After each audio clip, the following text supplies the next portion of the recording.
دوستانو سلام، وخت مو پخیر. که هره شیبه تازه معلومات غواړئ، تیز خبرونه غواړئ، مسایل غواړئ، ویډیو راپورونه غواړئ، ژوندي نشرات غواړئ، د نړۍ په هره برخه کې چې یاست د خپل ټلیفون پلی سټور ته ورسئ. په پلی سټور کې ملت غږ ولیکئ په پښتو یا په انګلیش. دغه ملت غږ اپلیکیشن به درته خلاص سي، دا انسټال کړئ. د ده سایز چې دی 13.5 MB دی، یعنې کوچنی دی. دا چې مو انسټال کړ بیا نو د نړۍ په هره برخه کې چې یاست کولی سئ له دې څخه استفاده وکړئ، چې هر کله پرانیزئ خلاص یې کړئ نو زموږ ژوندي نشرات به تاسو همالته په خپلو سیمو کې واورئ.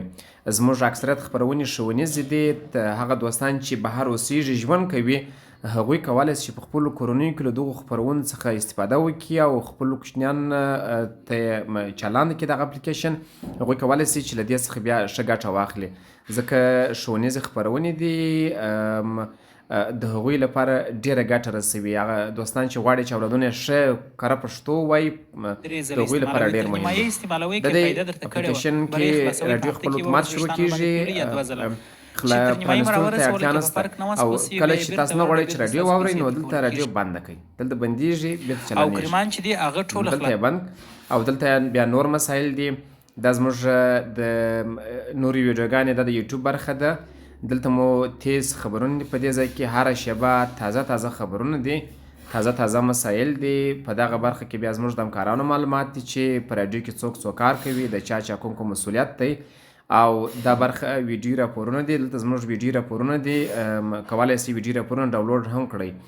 او دا برخه بیا د راډیو په اړه معلومات دي. دلته لاندې چې راسئ دا خو هوم دی، یعنی کور دی. دلته راډیو ژوندۍ ده، بندولی هم سئ. دغه برخه کې تازه خبرونه د ملت کور په اړه معلومات دي.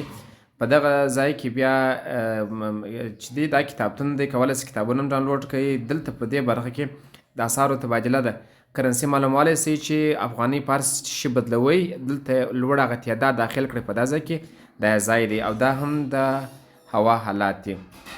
نو کوم نه انسټال کړئ دا اوس انسټال کړئ او بیا نو په خپلو سیمو کې زموږ نشرات سره تعقیب